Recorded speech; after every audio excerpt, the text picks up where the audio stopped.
My name's Kirsty Gunn. I'm a writer of fiction, short stories and novels. I also teach writing practice and study at the University of Dundee, and I've recently been a visiting arts fellow at Merton College, Oxford. With me is David Graham, who's also my husband, and we're going to be having a conversation. David, would you like to introduce yourself? Yes, I'm David Graham, husband to Kirsty Gunn. And I'm also a publisher. I've worked in independent publishing for more years than I care to recall, but always in the independent sector at Phaidon, and then Canongate, and then Granta, and then a little while at Quarto, and I'm now running an illustrated publishing company called Pavilion Books. Okay, and we're together here to explore the kind of considerations and impact our work has or hasn't on the wider economic and political world. And we have a series of little ideas that we thought we'd discuss between the two of us. We've obviously got different views. The writer and the publisher are going to have very different opinions about some things. But David, I wonder if we might begin by talking about the extent to which that wider economic environment influences and challenges your decision to publish various titles or not. Well, it's a component of every publishing decision that's ever made. If one ignored the economic environment, one wouldn't be alive to publish anything for very long, I don't think. So it sometimes publishers knowingly go into embrace a project that they know won't have economic success, but there are other motivations for it. But if you ignore the economic environment, then as a publisher you'll fail. And to what extent, when you're thinking about that economic environment, does this idea of celebrity, some kind of status that sits out with the finished published book, come to bear? Quite recently, without naming names, I was party to David brokering a deal with an author who will remain nameless, obviously. And in all of the discussions, what was being put about was her kind of viability as a kind of a name, as having, TV, radio, media capabilities. She was very young, so she was very marketable. And this seemed to be influencing the decision to spend quite a lot of money on her book, or not, as the case may be. To what extent does that play out? An increasing extent, regrettably. Almost. Still second, but perhaps only just to the quality of the content is the media profile of the author in terms of how a publisher reviews and assesses the commercial viability of a work. And one of the first questions that is asked in any publishing meeting is, what's their social media profile like? Are they on Twitter? Are they on Instagram? What's their following like? Because that audience drives sales. At this point, I wonder if I might interject, because the kind of writer I am and the kind of writing I make could not be least interested in these kinds of things. And in fact, I cause my own publishers a degree of concern about the fact that I don't Twitter and tweet, and I don't really have a proper website. And more I find myself unwilling, not wanting to participate in what I see as increasingly a kind of media circus that seems to surround the publication of literary fiction, so-called literary fiction, and that we're made to somehow be set up and made to perform alongside the kinds of books that you describe. Your response is not just being informed by your current role, but by the kind of experience you had when you published, say, the Booker Prize winning Jan Martel, and the way that you were involved in promoting and promulgating not only his work, but also a kind of profile of him. In his case, it was very much a personality-driven profile. Everyone was fascinated to hear the story of this individual writer whose manuscript had been turned down by gazillions publishers, and then you found it and you picked it up. Well, that was a narrative that we created around the story to help reach out beyond. If you only present the story as a work of literature, then your exposure is confined to the book review pages. So the publisher's job is to try and get their author and their work talked about in other circles. So I don't know whether we actually created that narrative or whether that narrative was imposed upon it, because it was one that the media was then and always will remain fascinated by. Is something that has been missed. The story of a girl as a half-formed thing became part of the story of its success. Was that it was 8 years waiting for it to be published, and then was eventually published by a tiny Norwich publisher, and all of that.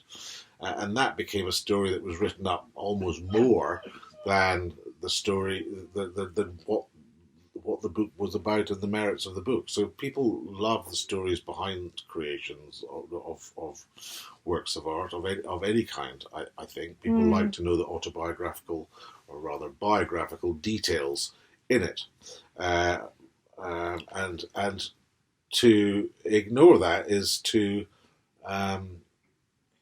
fail as a publisher, because our job is to attract an audience, and by being literary purists and focusing only on the words on the page, and we would not be doing our job, and we would fail.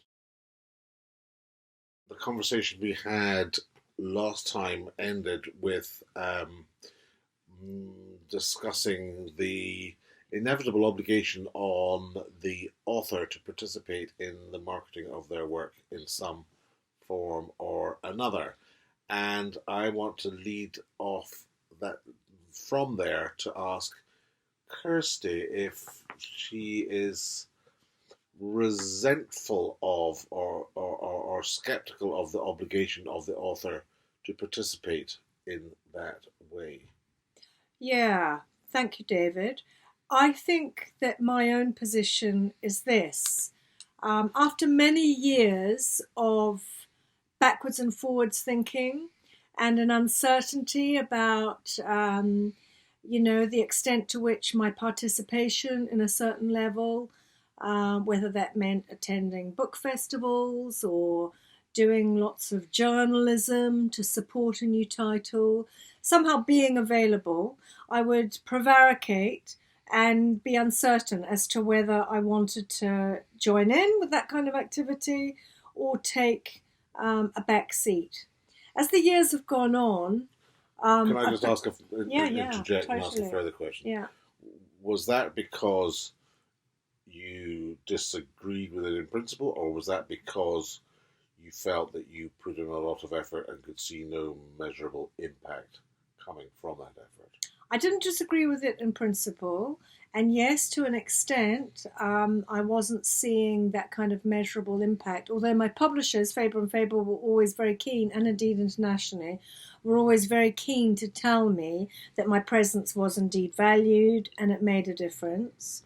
No, more for me, it was this issue of I could see the literary publicity machine gearing up and increasing in pitch and becoming, I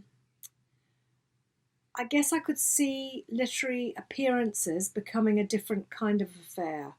Whereas at the beginning, I might have expected to be in a group of like-minded authors at an event that was generally well scaled according to the ambition and the kinds of writing we were making. Instead, I was finding these events to be less curated and more as though I were being kind of hurled into an overall theme of, the book festival. Less a literary festival and more as a kind of an extended bookshop, way of selling books. I remember having an altercation with a writer who will remain nameless at the Edinburgh Book Festival when we were chatting in the yurt beforehand, and I then looked at my watch and said, we've still got time to slip into such and such an event. And this writer turned to me and said, with with no sense of irony, no, you mustn't do that. The performance has already started. So, yeah, there's definitely been a change. It's become this professionalized, as you said, for all kinds of reasons. So to that extent, my view has shifted. And I now find that the events I want to go to are discussions and colloquia that happen, often generated by university groups, or through particular magazines where I know there's going to be some kind of affinity, and where I know there's going to be a discussion that's going to be generative. Looping back to our earlier discussion and reflecting on that, I think whilst we may disagree on many points, I do agree, and I've said in the past that the shift or the continual drift towards the weight of promotion resting on the shoulders of the author is unfortunate and unwelcome and unfair to the author, who really, the predisposition to be able to lock yourself in a room with a laptop and create a work of fiction almost predisposes one to not be the sort of person who is particularly good at, adept at, or enjoys performing and promoting and talking about your work, and that has become more and more of a key element of the promotion. So I understand, your resentment and your disquiet with it, because it blurs the lines between the creator and the promoter. But publishers do that not because they are lazy or unwilling to lift that burden, but because that is what makes the difference, and that is what audiences in any kind of sense of a mass market audience, even in the mass market audience for literary fiction, that is what they respond to, and that's what works. Can you tell me whether that kind of thinking informs publishing? Would a publisher make a decision about taking on this author or that based on their relevance? I mean, notwithstanding their ability to perform, but their relevance to contemporary cultural activity or political. For example, we're just coming out of a lockdown. We've been in a pandemic. We've been part of a pandemic. What global world? Are writers who are going to be stepping into that arena and talking about it and writing about it going to be more attractive to publishers than those who want to stay in their room, as you put it, and just write? Well, all those factors are considered by publishers. They nothing is ever ruled in or ruled out. You could get a terrible novel about the COVID pandemic that wouldn't be bought by anyone because the novel is terrible. You could have a fabulous novel that's got absolutely nothing to do with current affairs that would be bought and would be successful because it's fabulous. Yeah. But all things being equal, the opportunity for there to be discussions beyond the literary merit of the book broaden the target that publishers they add arrows into the quiver of, is that the right metaphor? Into the publisher's quiver. They've got other things that you'll get them interviewed on the Today program if there's a cultural relevance, and a lot of readers listen to the Today program. That doesn't necessarily mean that you're prostituting yourself or that the publishers are denigrating the work, but it gives another opportunity for promotion, which is really what publishers' job is. Yes, quite. At the end of the day, the artist, the writer, will make her own decisions about the extent to which she wants to enter into the world. And I thought from that position, it's a nice place to talk about the fact that David and I have decided, or we've been talking about this for a while, to set up our own publishing company. So to go from that position of the artist making her decision to go her own way and not participate in that market culture that we were talking about, to the extent that the market demands it of her. And now we're talking about a publishing initiative doing exactly the same thing. So David, if I can start by asking, really, why are you and I doing this crazy thing? God knows. I think that why are we doing it? Because we feel there's a need, which you would see as a literary need, and I might see as a gap in the market, and the two things can both be the same. And that is because of the changes that we've talked about in these previous talks. The very large publishers have been getting larger and more secure and more profitable and are really very successful global businesses now. And what was a thriving independent sector still is thriving, but the compromises that the independents have to make, or the independents with overhead to pay for, have to make in order to survive, increasingly dilutes the purity of their list. So unless you're funded by a billionairess or a wealthy benefactor, you have to go out into the marketplace and perhaps publish books that aren't consistent with the literary values that you set out to do. So there is an opportunity, though, I think, for what I've termed micro publishers, which are very, very small publishers who basically have no overhead at all, who have in the relatively luxurious position of not requiring an income from this, and certainly not hiring any permanent staff. The ability, as we said earlier, to self-publish is now available to absolutely anyone, either in ebook or in print book. The ability to print very, very small volumes at reasonably economic costs has never been better. And so if you're smart and have good taste and know what you want to publish and know how to go out and find that talent, which is the biggest challenge, then you can publish very, very esoteric books to a very small, or potentially very small audience quite successfully. And if one or two of them break out and work, then the business can also be profitable because you have no costs other than the variable costs relating to the creation of the work.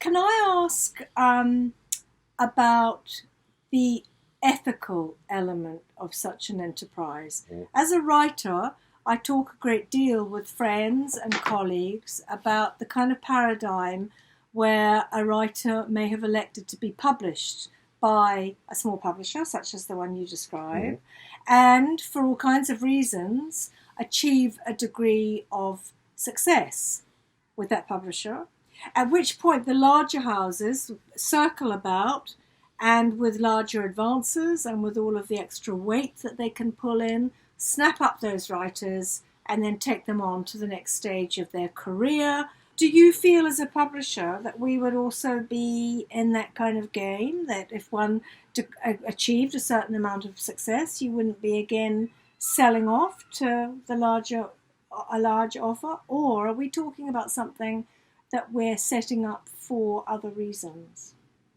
that have nothing to do with the marketplace? I'm not quite sure what you're asking me. Would we sell the business? Yes. Not if we're having fun. Why would we? Right. The ethical issue of authors moving up to get more money, throughout my career, authors have done that. You've broken authors and then seen them take fat checks from multinationals. And whilst that rather loaded language makes it sound like I'm resentful of it, I really have not and never have been. It is simply a fact of life, and authors are badly paid.